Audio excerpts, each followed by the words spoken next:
ವ್ಯಕ್ತಿ ಬಂದು ದೀರ್ಘದಂಡ ನಮಸ್ಕಾರ ಮಾಡಿ ತಪ್ಪಾಯಿತೆಂದು ಕೆನ್ನೆ ತಟ್ಟಿಕೊಂಡು ಕ್ಷಮೆ ಕೇಳುತ್ತಾ ಮಳೆ ಬಿಸಿಲೆನ್ನದೆ ಹಲವು ಗಂಟೆಗಳ ಕಾಲ ಅಲ್ಲಿಯೇ ನಿಂತು ಶ್ರೀರಾಮನ ಜಪ ಮಾಡಿ ದೇವಸ್ಥಾನದ ಒಳಗಡೆ ಹೋಗದೆ ಮತ್ತೆ ವಾಪಸ್ ಮನೆಗೆ ಹೋಗುತ್ತಿರುತ್ತಾನೆ. ಇದನ್ನು ಹಲವು ದಿನಗಳಿಂದ ಗಮನಿಸುತ್ತಿದ್ದ ಅಲ್ಲಿಯೇ ಪಕ್ಕದಲ್ಲಿ ಟೀ ಕುಡಿಯುತ್ತಾ ಕುಳಿತಿದ್ದ ಒಬ್ಬ ವ್ಯಕ್ತಿ ಆ ಟೀ ಅಂಗಡಿಯ ಮಾಲೀಕನಿಗೆ ಕೇಳ್ತಾನೆ, ಅಲ್ಲ ಸ್ವಾಮಿ, ಇವರು ಯಾರು? ಹೀಗೇಕೆ ಮಾಡ್ತಿದ್ದಾರೆ? ಇವರು ದೇವಸ್ಥಾನದ ಒಳಗಡೆ ಏಕೆ ಹೋಗ್ತಾ ಇಲ್ಲ? ಏಕೆ ಈ ರೀತಿ ದೇವಸ್ಥಾನದ ಎದುರಿನಲ್ಲಿ ನಿಂತುಕೊಂಡು ಕ್ಷಮೆ ಕೇಳುತ್ತಿದ್ದಾರೆ? ಅವರು ಮಾಡಿದಂತಹ ತಪ್ಪಾದರೂ ಏನು? ಆ ಅಂಗಡಿಯ ಮಾಲೀಕ ಹೇಳ್ತಾನೆ, ಸ್ವಾಮಿ ಅವರೊಬ್ಬ ಜಡ್ಜ್. ಅವರು ಈ ರೀತಿ ಮಾಡಲು ಒಂದು ಕೇಸ್ ಕಾರಣ. ಆಗ ಅಲ್ಲಿ ಕುಳಿತಿದ್ದ ವ್ಯಕ್ತಿ ಕೇಳುತ್ತಾನೆ, ಕೇಸ? ಅದೆಂತಹ ಕೇಸ್? ಜಡ್ಜ್ಗೆ ಈ ರೀತಿ ಪರಿಸ್ಥಿತಿ ಆಗಲು ಕಾರಣವಾದ ಕೇಸಿನ ರಹಸ್ಯವಾದರೂ ಏನು ಅಂತ ಕೇಳ್ತಾನೆ. ಅದಕ್ಕೆ ಸ್ವಲ್ಪ ಹೇಳ್ತೀರಾ ಅಂತ ರಿಕ್ವೆಸ್ಟ್ ಮಾಡ್ಕೊತಾನೆ. ಅದೊಂದು ದಕ್ಷಿಣ ಭಾರತದ ನಗರ. ಅಲ್ಲಿ ಈ ವ್ಯಕ್ತಿ ಜಡ್ಜ್ ಆಗಿ ಕೆಲಸ ಮಾಡುತ್ತಿದ್ದರು. ಆ ನಗರದ ಸಮೀಪದಲ್ಲಿ ಒಂದು ಪುಟ್ಟ ಹಳ್ಳಿ ಇತ್ತು. ಹಳ್ಳಿಯಲ್ಲಿ ಶ್ರೀರಾಮ ಪ್ರಭುವಿನ ದೇಗುಲ ಒಂದಿತ್ತು. ಅದೇ ಹಳ್ಳಿಯಲ್ಲಿ ಮಾರುತಿ ಎಂಬ ಹೆಸರಿನ ಮುಗ್ಧ ಬಡ ವ್ಯಕ್ತಿ ಇದ್ದ. ಅವನು ಶ್ರೀರಾಮಚಂದ್ರನ ಪರಮ ಭಕ್ತನಾಗಿದ್ದ. ಅವನು ತನ್ನ ಹೆಚ್ಚು ಸಮಯವನ್ನು ಶ್ರೀರಾಮನ ಪೂಜೆಯಲ್ಲಿ ಕಳೆಯುತ್ತಿದ್ದ. ಅವನು ಎಷ್ಟು ಮುಗ್ಧನಾಗಿದ್ದನೆಂದರೆ ಅವನಿಗೆ ಯಾರೇ ಏನೇ ಕೇಳಿದರೂ ಸಹ ಅವನು ಮೊದಲು ಎಲ್ಲ ತನ್ನೊಡೆಯ ಶ್ರೀರಾಮನಿಗೆ ಸಮರ್ಪಿಸುತ್ತ. ಅವನಿಗೆ ಒಬ್ಬ ಗಂಡು ಮಗ ಹಾಗೂ ಒಬ್ಬ ಹೆಣ್ಣು ಮಗಳು ಇರುತ್ತಾರೆ. ಅವನ ಮಗಳ ಮದುವೆಗಾಗಿ ಹಣದ ಕೊರತೆಯುಂಟಾದಾಗ ಅವನ ಮಗ ಅದೇ ಊರಿನಲ್ಲಿ ಇದ್ದಂತಹ ಸೇಟುವಿನ ಹತ್ತಿರ ಸಾಲ ಪಡೆಯುವಂತೆ ಸಲಹೆ ನೀಡುತ್ತಾನೆ. ಅದೇ ರೀತಿ ಮಾರುತಿ ಸಾಲ ಪಡೆದು ಮಗಳ ಮದುವೆ ಮಾಡುತ್ತಾನೆ. ನಂತರ ಕೆಲವು ತಿಂಗಳಲ್ಲಿ ಮಾರುತಿ ಹಾಗೂ ಅವನ ಮಗ ಕಷ್ಟಪಟ್ಟು ದುಡಿದು ಸೇಟುವಿನ ಸಾಲ ತೀರಿಸು ಹಣ ಹೊಂದಿಸುತ್ತಾರೆ. ನಂತರ ಮಾರುತಿ ಆ ಹಣವನ್ನು ಸೇಟುವಿಗೆ ನೀಡುತ್ತಾನೆ. ಆಗ ಆ ಸೇಟು ಅವನಿಗೆ ಒಂದು ಹಾಳೆ ಕೊಡುತ್ತಾನೆ. ಅದರಲ್ಲಿ ಮಾರುತಿ ತನ್ನಿಂದ ಪಡೆದಂತಹ ಎಲ್ಲ ಸಾಲವನ್ನು ಸಂಪೂರ್ಣವಾಗಿ ತೀರಿಸಿರುತ್ತಾನೆ ಎಂದು ಬರೆದಿರುತ್ತದೆ. ಸೇಟು ಆ ಹಾಳೆಯನ್ನು ಓದಿ ಖಚಿತಪಡಿಸಿಕೊಳ್ಳುವಂತೆ ಮಾರುತಿಗೆ ಹೇಳುತ್ತಾನೆ. ಆಗ ಮುಗ್ಧ ಮಾರುತಿ ಪ್ರತಿ ಬಾರಿಯೂ ಹೇಳುವಂತೆ, ನನಗೆಲ್ಲಿ ಓದುವುದಕ್ಕೆ ಬರುತ್ತದೆ ಸ್ವಾಮಿ, ಏನಿದ್ದರೂ ಅದು ನನ್ನ ಶ್ರೀರಾಮ ಪ್ರಭುವಿಗೆ ಗೊತ್ತಾಗಬೇಕು ಎಂದು ಉತ್ತರಿಸುತ್ತಾನೆ.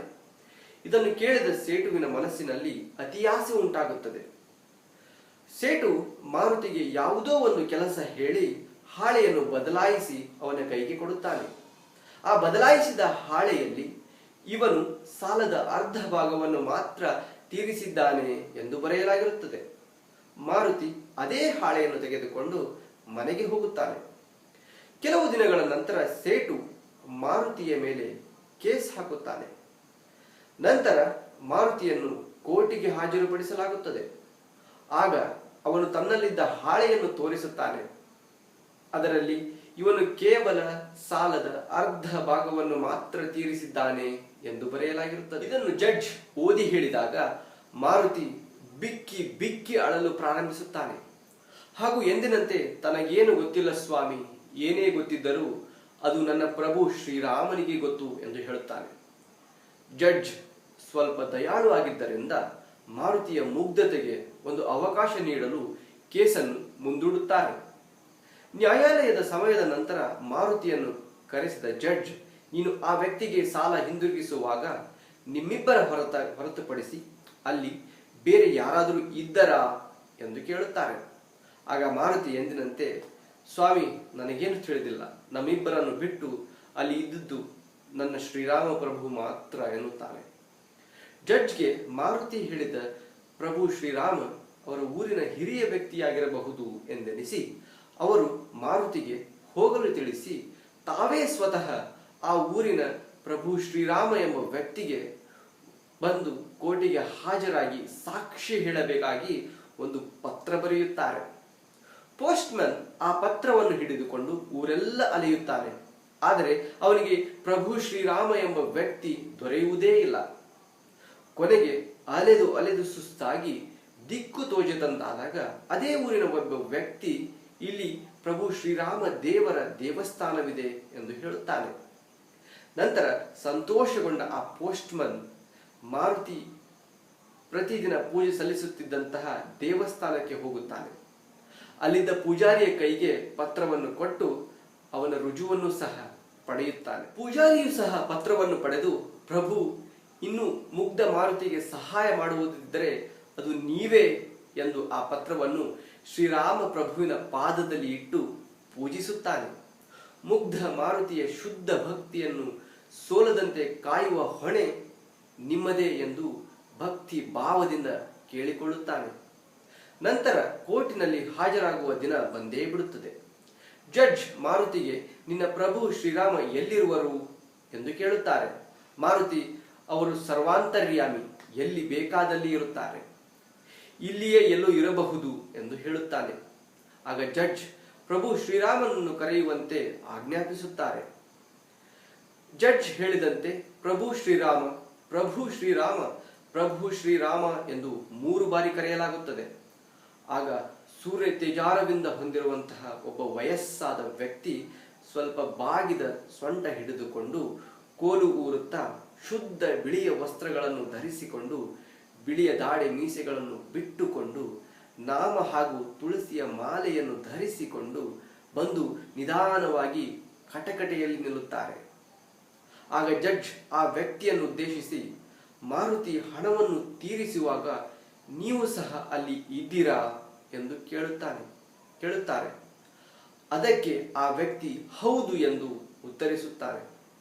ಆಗ ಜಡ್ಜ್ ಇದನ್ನು ಹೇಗೆ ನಂಬುವುದು, ಇದಕ್ಕೆ ಸಾಕ್ಷಿ ಏನು ಎಂದು ಕೇಳುತ್ತಾರೆ.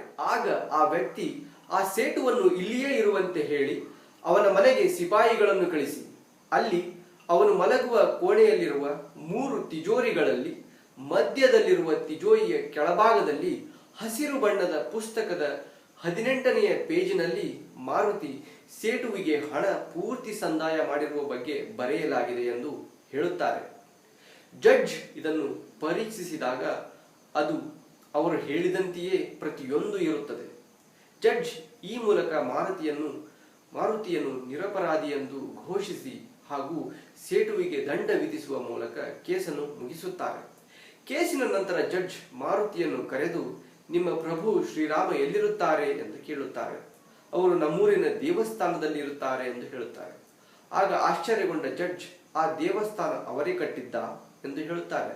ಅದಕ್ಕೆ ಮುಗ್ಧ ಮಾರುತಿ, ಕ್ಷಮಿಸಿ ಸ್ವಾಮಿ, ನೀವು ಓದಿರುವವರು, ನಿಮಗೆ ದೇವರು ಭಕ್ತರ ನಡುವಿನ ಬಾಂಧವ್ಯದ ಬಗ್ಗೆ ಅಷ್ಟು ನಂಬಿಕೆ ಇರುವುದಿಲ್ಲ.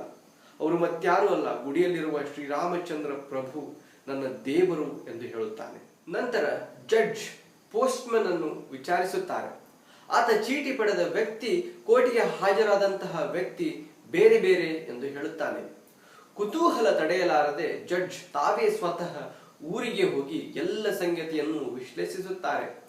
ಆ ಸಂಗತಿಯ ಬಗ್ಗೆ ಸಂಪೂರ್ಣವಾಗಿ ತಿಳಿದ ನಂತರ ಜಡ್ಜ್ ದಿಗ್ಭ್ರಾಂತರಾಗುತ್ತಾರೆ. ಮನೆಗೆ ಬಂದು ದೇವರ ಮುಂದೆ ಮಂಡಿಯೂರಿ ಬಿಕ್ಕಿ ಬಿಕ್ಕಿ ಅಳಲು ಪ್ರಾರಂಭಿಸುತ್ತಾರೆ. ಅವರು ತಮ್ಮ ಹುದ್ದೆಗೆ ಅಂದೇ ರಾಜೀನಾಮೆಯನ್ನು ನೀಡುತ್ತಾರೆ. ಎಲ್ಲರೂ ನೀವು ಪುಣ್ಯವಂತರು, ದೇವರು ನಿಮ್ಮ ಕಟಕಟೆಗೆ ಬಂದಿದ್ದರು ಎನ್ನುತ್ತಾರೆ. ಆದರೆ ಅವರು ಜಗತ್ತಿನಲ್ಲಿ ಎಲ್ಲರೂ ಆತನ ಕಟಕಟೆಯಲ್ಲಿ ನಿಲ್ಲಬೇಕಾಗಿರುವ ಪ್ರಭು ಸಾಕ್ಷಿ ಹೇಳಲು ನನ್ನ ಕಟಕಟೆಗೆ ಬಂದಿದ್ದರು ಎಂದು ವಿಷಾದಿಸುತ್ತಾ ಹೇಳುತ್ತಾರೆ. ನಾನದನ್ನು ಅರಿಯದೇ ಹೋದೆ. ಆ ನನ್ನ ಪ್ರಭು ನಿಂತಿದ್ದಾಗ ನಾನು ಕುಳಿತುಕೊಂಡಿದ್ದೆ. ಆ ನನ್ನ ಪ್ರಭುವನ್ನು ನಾನು ಏರು ಧ್ವನಿಯಲ್ಲಿ ಏಕವಚನದಲ್ಲಿ ಪ್ರಶ್ನೆಗಳನ್ನು ಕೇಳುತ್ತಿದ್ದೆ ಎಂದು ಬಿಕ್ಕಿ ಬಿಕ್ಕಿ ಅಳುತ್ತಿದ್ದರು. ಅದಕ್ಕಾಗಿ ಅವರು ಅಂದಿನಿಂದ ಇಂದಿನವರೆಗೂ ಈ ರೀತಿ ಕ್ಷಮೆ ಕೇಳುತ್ತಿದ್ದಾರೆ ಎಂದು ವಿವರಿಸುತ್ತಾನೆ.